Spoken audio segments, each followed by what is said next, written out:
Big fan of the old Rolls Royces as well. Big fan of him, I would get one. Right, you want to look at that? I do. I do. That's a weapon.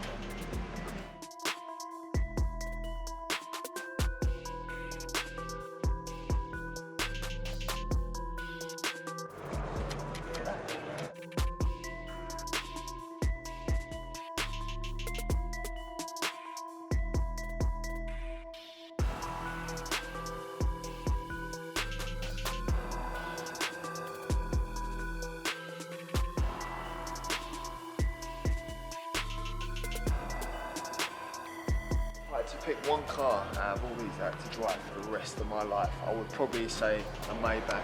It'd have to be the Maybach. You'd definitely rather luxury over sport all day long. My Range Rover, I prefer to drive in a sports car and to break your back getting in and out. You want a car that can do both. One for 6 months. I'd probably say a Bentley, not that one. That one up there.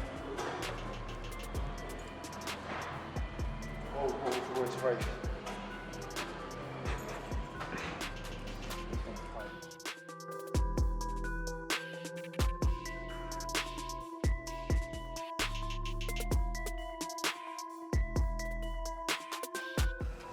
You've got to have one, haven't you? You have. Like, Drive one and get driven. if you got